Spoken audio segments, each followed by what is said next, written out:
Here we go. I hate it. A little live action.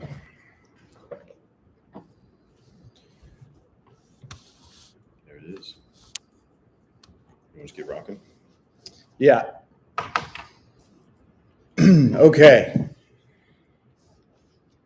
Welcome to Studio 22's review of Amazon Prime's Lord of the Rings, The Rings of Power. Welcome, Brock. Happy to be here.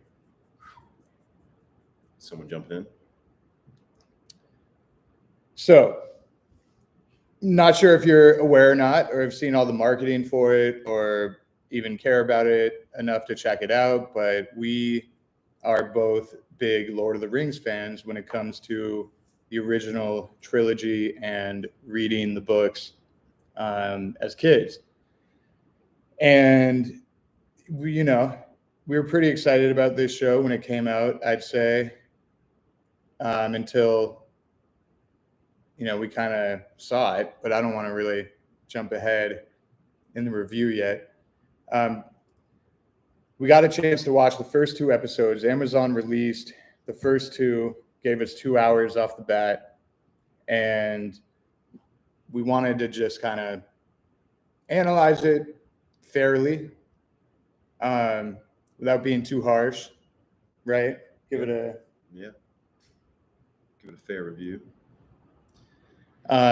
Because I think that's what people want, right? Is honest opinion and, without any bias.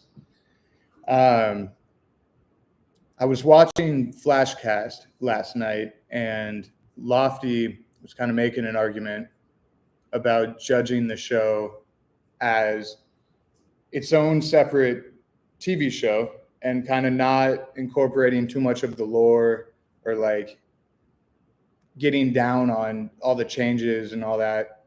And I think, to be fair to Lofty, even though I don't agree with the majority of his opinions on it, that's what we're going to do. We're going to run through it and analyze it as a producer would, as an actor would, and as an actor-producer would. Yeah, I like that. I think it's got some really good elements to it, and then it's got some very interesting choices that were made. They have easily, the biggest budget of any film show ever. Yeah, $1 billion. Yeah, $1 billion. And what does that span over? So $250 million went to the book rights, and then for the appendices, and then I think the first season is around, I want to say like $460 million, something like that. For the first season? Yeah. Each episode, I believe, is $60 million, around there. That is insane. That's like hard to fathom. It's a lot of. Because think about even Game of Thrones. What was that? 10 million an episode? Yeah, I think they got around there. Yeah, I think that's one of the biggest. I think they got up to that. I don't know if they started with that or not, but they definitely were up there. And that was one of the biggest shows in the entire world. And now you've got 60 million an episode. And I think it's actually pretty. That's a high level feature. Yeah. Per episode. Oh, absolutely, dude. I mean, this could not have bigger expectations, right? Like, this thing is supposed to be the next sliced bread. Yeah. From a producing standpoint, I would love to see the breakdown of where all those numbers went. Because I think storytelling it's changing a lot, society's changing, the way we are digesting story is changing. That is a massive investment. And I feel like, just watching the first 2 episodes, I don't really know what they're going for yet, I think. Because it doesn't feel, and I think maybe that's what they're going for, it doesn't feel like original Lord of the Rings. No. Like anything close to it, really. Besides character archetypes of like dwarves and elves and dragons and all. But I feel like it's kind of missing a lot too. Well, 100%. And like, that was 2 hours of a show. And like, we barely got to meet these characters. I think I want to talk about the dialogue, right? Because not only do they just describe everything you see on screen, which is like rule number one of writing, like show, don't tell, but they literally just talk about what they're doing and talk about what's happening. And, you know, as a producer, a writer, an actor in the business, like you pick up on that and it breaks the immersion of like watching a fantasy show. Like it's not enjoyable when you're constantly sitting there. Like they should have wrote something else there. Like, you know, very immersion breaking. But that's a good point. But yeah, I mean, that's like one concrete example of an objective quality that is not only a little frustrating to watch, but like clearly a negative take on it. Yeah, they have, well, I mean, with $60 million an episode or whatever it is, they did some incredible. I mean, I was a big fan of like some of the CGI work, some of the world. I feel like it didn't feel big enough though. You know, like some of those eagle eye shots, I guess I should say, not actual eagles, but like the from the original Lord of the Rings, where you're like, I can feel the heaviness of Mordor. I can feel, you know, the Shire. I can feel like it was bigger. This felt to me smaller. Like the sets weren't as grand, or even the CGI was like, it didn't like set the world in the same tone that you're like, it didn't for as much detail and as much quality in some of these effects and so much of the stuff that went into making this. Like it's beautifully shot and created. I think it's missing a lot of like world building elements that, you know, like for example, I know we definitely want to talk about that, but like how they skipped the journey. It was like a jump cut from when Elrond went to. Okay, yeah. So Celebrimbor and Elrond are going from like the elf place to the dwarf place, and they literally just cut. They appear behind a rock and are just walking in their robes to the entrance of like the dwarf place. Yeah. And it's like, even for our horror film, which is an indie horror, like we knew, okay, how do they get to Hawaii? How do they get from A to B? And we're like, okay, well, we show them leaving the house. They pack their luggage in the car. They, you know, an Uber comes, and then we cut to, you know, they're in a rental car leaving the airport in Hawaii. They're now in Hawaii. And you have to take the time to show realistically how you get from A to B. And in this, they just showed a map and like dots going on a map. And then they literally appeared from behind a rock, walking in like these elegant robes. And it's like, okay, did you walk the whole way in those robes? And like, how long was that time span? It didn't give you any like exposition of none.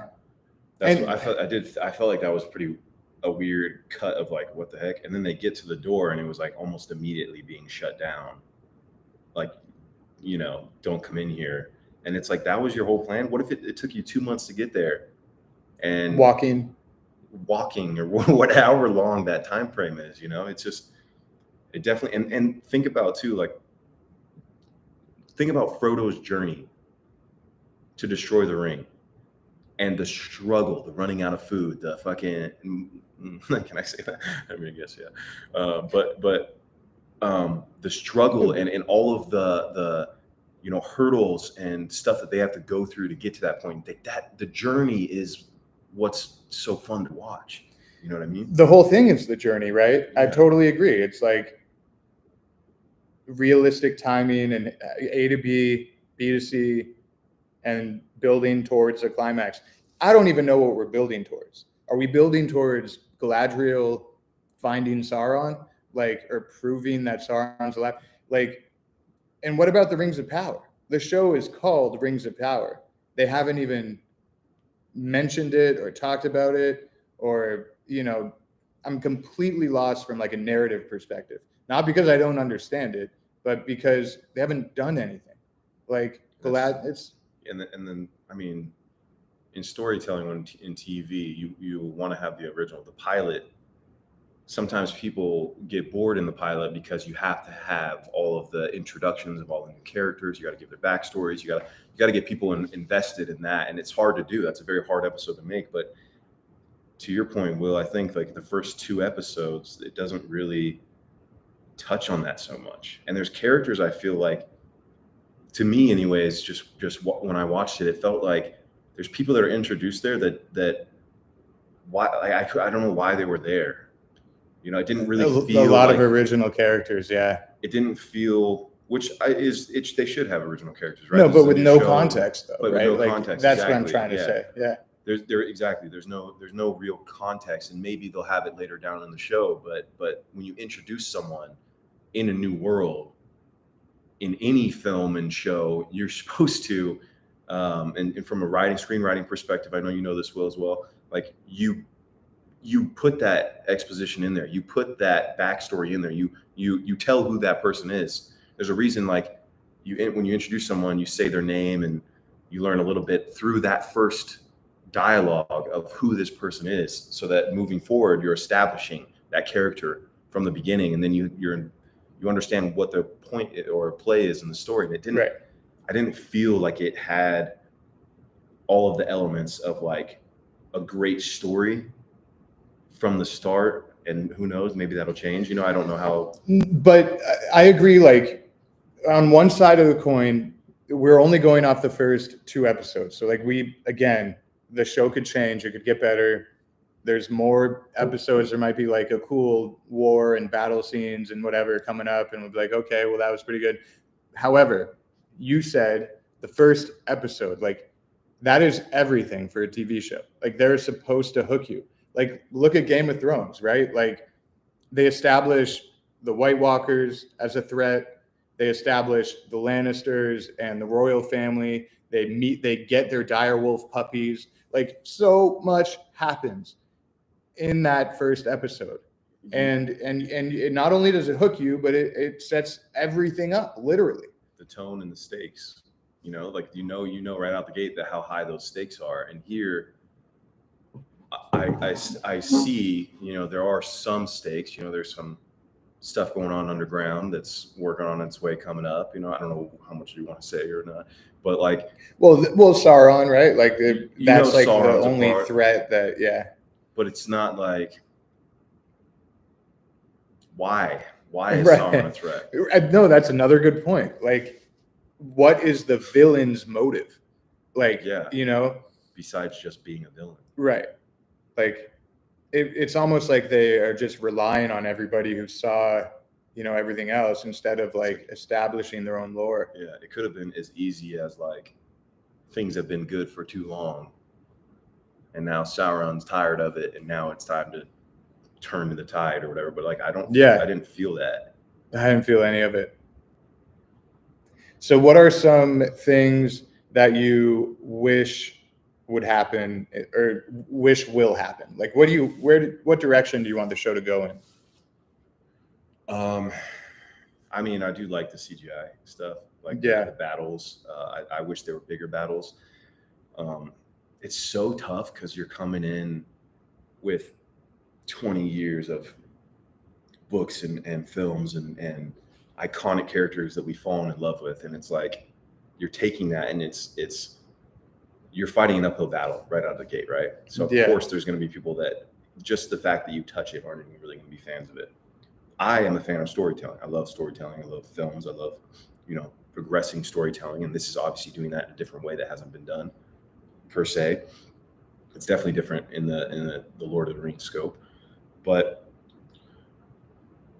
I don't know. I kind of hope the story gets a little deeper. I hope that I hope it hooks me. I don't feel hooked right now. Which it should have, right? In the first 2 hours of a show, right? Yeah. I'm not like and that's a tough thing too. It's like there's so much content out there now. It's like Why keep watching? why should I keep watching? And it's Sorry. but it's also I kind of want to keep watching. One, I'm a fan of Lord of the Rings, but two, this is like a spectacle in itself. One, Right. what will come of this? Two, it's never been done. Three, are they going to make another $1 billion show? Like, is that going to happen again? Are they going to, like, if you think Good about, point. let's just say, I don't know, price per view, right? Or whatever it is. Let's say Lord of the Rings, $10 million, and they got 10 million viewers, 20 million. How many viewers did like an average episode of Game of Thrones get? I think the big ones were like 11 million. 11 million, and that's huge. Yeah. That was a massive show. Yeah. So think about 9, the 10 scale, right? They would need 6 times that for it to be equivalent, essentially, as far as I think from a financial standpoint. Right. Shouldn't it to like kind of make that return? It should be 66 million people. Yeah. Well, and how many new subscribers is Amazon Prime getting from this show? And how many people that are already members are just watching and they don't get any money because people are just watching, right? And they already have. But I think all that plays a big part in it. And I agree. Like, I'm watching the $1 billion show. I want to see what happens in the $1 billion show, no matter what. I heard about But this. it's tough, dude. I'm like falling asleep during it. Dang. Yeah, I heard about it like 4 or 5 years ago, and I tried so hard to get more info and to like be a part of it and the whole nine. Like I thought it'd be so sick because who doesn't love, Lord of the Rings? And I thought it was a different story, at least what I heard originally, and maybe it was, and maybe it changed. I thought it followed more Aragorn and the Rangers. And who's to say? That would have been dope. I know, and that's like where I was like, dude, this is gonna be so rad. And then now, I'm not really going in with expectations because I really don't know what this is, gonna turn into or what it's gonna be. But hopefully, I'm hopeful. For sure. Unfortunately, we don't have any good news on the Rings of Power.